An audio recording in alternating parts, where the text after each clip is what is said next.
এনেকে থিয় হৈ আছে আৰু আমি বাৰম্বাৰ কৈছিলো যে এই উচ্ছেদ কোনো বানপানী নিয়ন্ত্ৰণৰ বাবে নহয় ইয়াত যেনেকৈ জয়ন্ত মল্ল বৰুৱাই ৰাস্তা বনাইছে তেনেকৈ ইয়াত কোনোবাই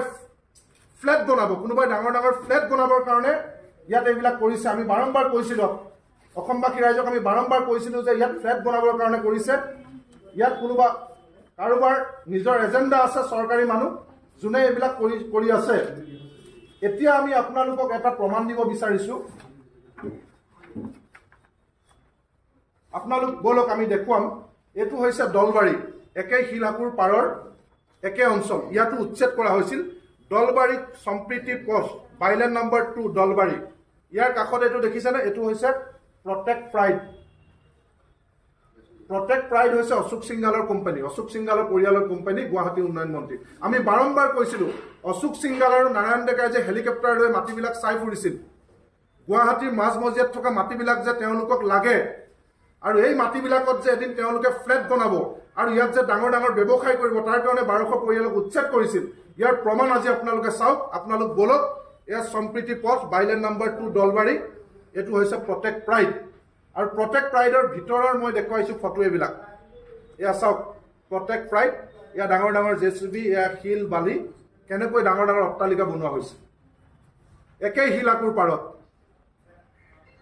একেই 1800 বিঘা শিলহাকুৰ তেওঁলোকৰ যি তথাকথিত প্ৰজেক্ট সেই প্ৰজেক্টৰ কাষত তেওঁলোকে মাটি কুক্ষিগত কৰি নিজৰ পৰিয়ালৰ কোম্পানীৰ দ্বাৰা ফ্লেট বনাইছে আৰু আমি বাৰম্বাৰ কৈছিলো যে এই উদ্দেশ্য হিমন্ত বিশ্ব শৰ্মা ডাঙৰীয়া আটাইতকৈ ঘনিষ্ঠ মন্ত্ৰী যেনেকৈ জয়ন্ত মল্ল বৰুৱাই বুন্দাজান পুতি এনেকৈ পথ বনালে চন্দ্ৰপুৰ হৈ ঘূৰি আহিবলৈ গুৱাহাটীৰ পৰা নাৰেংগী হৈ চন্দ্ৰপুৰ হৈ ঘূৰি আহিবলৈ যেহেতু তেওঁৰ প্ৰায় 3-4 কিলোমিটাৰ দূৰ হয় সেইকাৰণে বুন্দাজানখন ডাইৰেক্ট পুতি আছে 245 মিটাৰ শৰ্টকাট বনাবৰ কাৰণে জানখন পুতি দিলে ডাইৰেক্ট আপুনি যদি চাই ডাঙৰ ডাঙৰ বোল্ডেজাৰ গড় বান্ধি দিয়া হ'ল গড় বান্ধি লৈছে আপোনালোকে চাওক এখন বিল এখন বুন্দাজান এটুখন হৈছে সাইনবোৰ্ড কৈলাশ মল্ল বৰুৱা পথ 15 ফাইনেন্সৰ 2,99 লাখ টকা এটো হৈছে পথ আৰু এখন বুন্দাজান পুতি এনেকে চাওক এটো গড় এইবিলাক এতিয়া বানপানী নাৰাখে আমাৰ মিছিং মানুহৰ জুপুৰিটোৱে বানপানী ৰাখিব আমাৰ এতিয়া ইটা কেছ অপৰমান লগোৱা সাধাৰণ আসাম টাইপৰ ঘৰটোৱে বানপানী ৰাখে কিন্তু এই ৰাস্তাটো বনাই দিয়া পিছতে বানপানী নাৰাখে কাৰণ এই ৰাস্তাটো বনাইছে কেবিনেট মন্ত্ৰী জয়ন্ত মল্ল বৰুৱাৰ পিতৃৰ নামত আৰু কৈলাশ ভৱনলৈ যাবলৈ বিলাসী অট্টালিকা নৈসৰ্গিক পৰিৱেশ উপভোগ কৰি শিলহাকু বুন্দাজানৰ পাৰত নদীৰ নীলা নীলা পানী চাই উপভোগ কৰিবৰ কাৰণে বনোৱা কৈলাশ ভৱনলৈ যাবলৈ এনেকৈ জানপুতি ৰাস্তা বনোৱা হ'ল আৰু দ্বিতীয়তে সেইজন মুখ্যমন্ত্ৰী ঘনিষ্ঠ কেবিনেট মন্ত্ৰী আমি সকলোৱে জানো আৰু দ্বিতীয়জন হৈছে এজন প্ৰটেক্ট প্ৰাইড অশোক সিংগালৰ কোম্পানীৰ দলবাৰীত শিলহাকুৰ মাটিত বনোৱা এটো বৃহৎ অট্টালিকাৰ কনষ্ট্ৰাকচন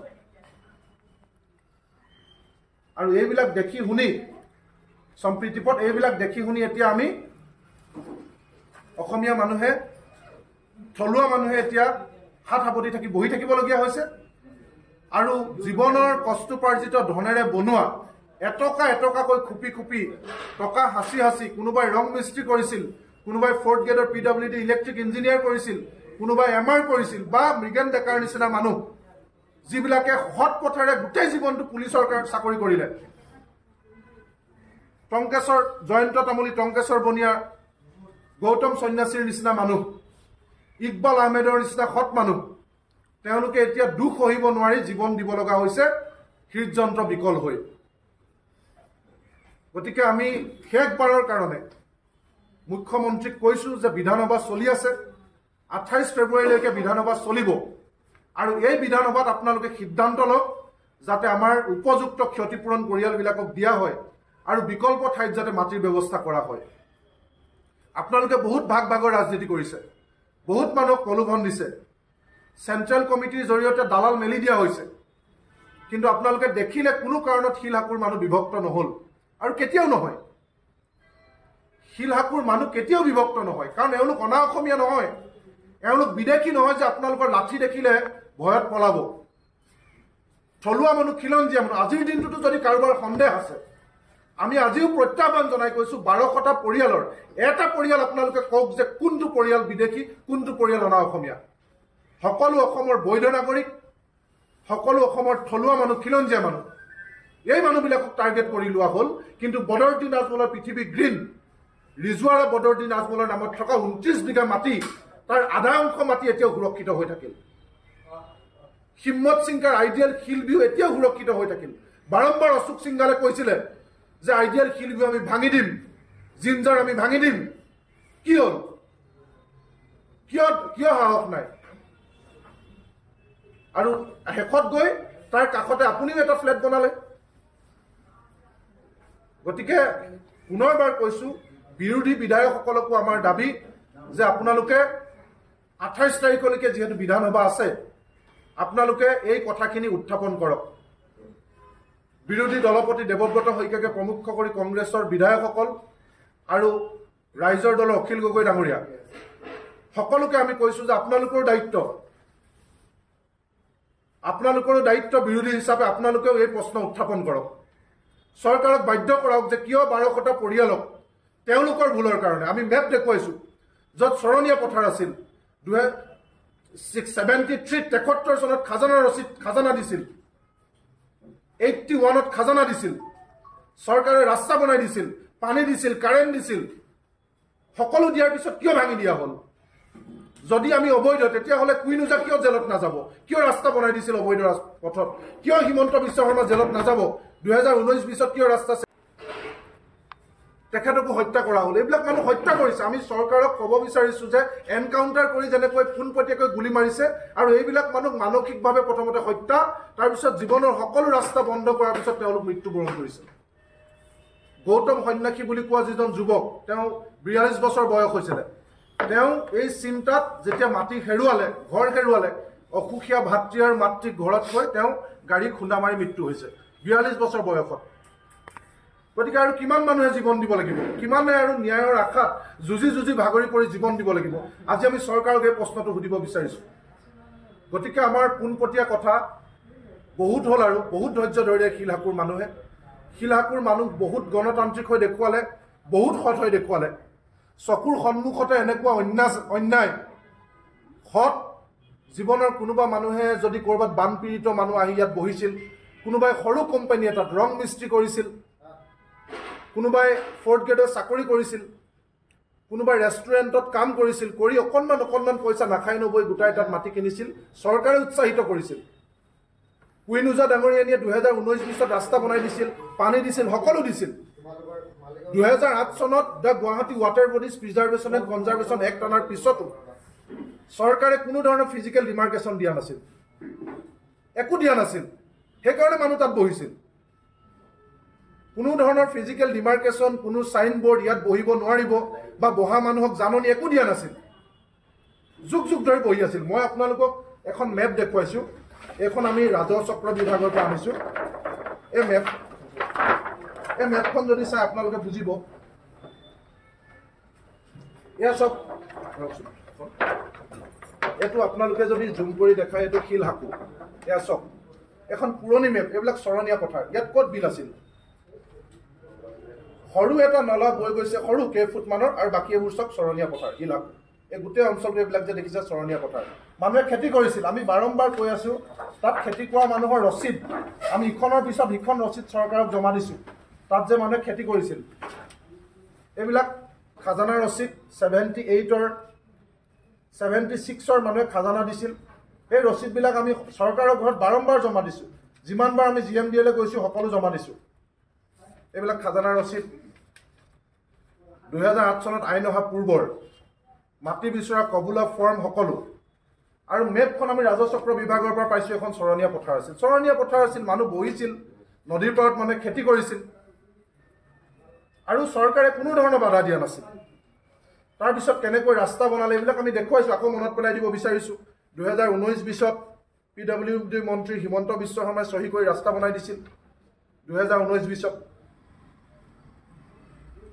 চৰকাৰে যেতিয়া ৰাস্তা বনাই দিব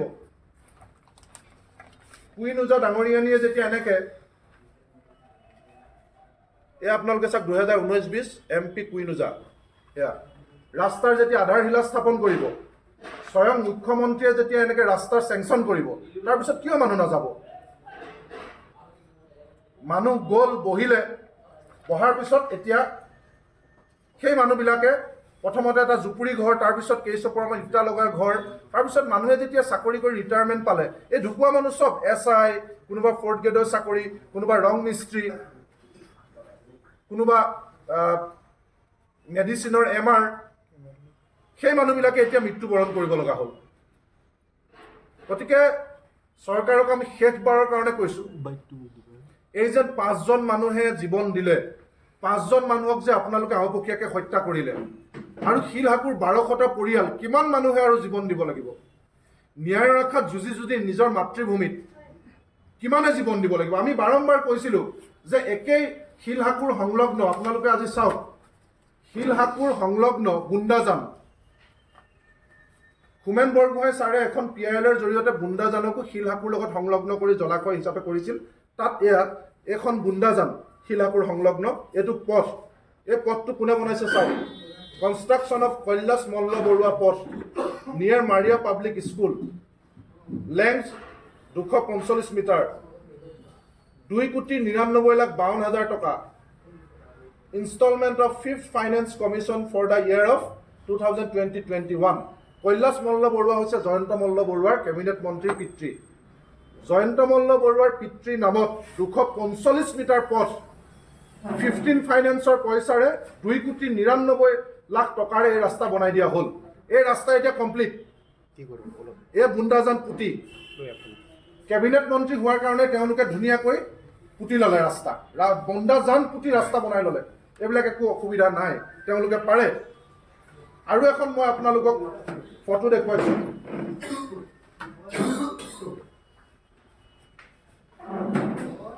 এনেকৈ তেওঁলোকে 17টা প্ৰতিষ্ঠানৰ কথা কৈছিল আপোনালোকে জানে ৰাইজে যেতিয়া প্ৰতিবাদ সাব্যস্ত কৰিছিল তেতিয়া 17টা প্ৰতিষ্ঠানৰ লিষ্ট নিজৰ ফেচবুক হেণ্ডেলত অশোক সিংঘাল ডাঙৰীয়াই দিছিল গুৱাহাটী উন্নয়ন মন্ত্ৰী এই 17টা প্ৰতিষ্ঠানক উচ্ছেদ কৰা হ'ব বুলি কৈছিল এই 17টা প্ৰতিষ্ঠান এতিয়া কেনেকৈ আছে মই আপোনালোকক ফটোবোৰ দেখুৱাই দিছোঁ এয়া হৈছে আইডিয়েল হিল ভিউ আজিৰ যোৱাকালিৰ সময়ৰ এইবিলাক এনেকৈ থিয় হৈ আছে আইডিয়েল হিল ভিউ ইয়াত নাম থকা এয়া পৃথিৱী গ্ৰীণছ বদৰুদ্দিন আজমলৰ মালিকানাধীন এয়া জিঞ্জাৰ হোটেল 17টা প্ৰতিষ্ঠান 2 মাহৰ ভিতৰত এইবিলাকক নটিচ দি উচ্ছেদ কৰা হ'ব বুলি অশোক সিংঘাল ডাঙৰীয়াই কৈছিলে আমাৰ সাধাৰণ মানুহৰ থলুৱা মানুহৰ জনজাতীয় মানুহৰ ঘৰ 250 মিটাৰ পৰ্যন্ত খেদি ভাঙিলে জুপুৰিবিলাক সেইবিলাক ঘৰে বোলে বানপানীৰ সৃষ্টি কৰিছে আৰু 20 মিটাৰত থকা 17টা প্ৰতিষ্ঠান আপোনালোকে চাই লওক মই লিষ্টখন আপোনালোকক দি দিম হোটেল মেনেজমেণ্ট মানে হৈছে ICM কিতাবৰ ভৱন Amiya Kumar Das institute Hengrabari junior college আৰু বহুত আছে 17টা প্ৰতিষ্ঠান এই প্ৰতিষ্ঠানৰ লিষ্ট ৰাজহুৱা কৰিছিল এতিয়া কেবা অক্ষত অৱস্থাত মই আপোনালোকক এই ফটোবোৰ দেখুৱালোঁ সকলো এইবিলাক অক্ষত অৱস্থাত আজি আপোনালোকে যাওক ৰাইজে যেতিয়া প্ৰতিবাদ কৰিলে তেওঁলোকে এইবিলাক ভাঙি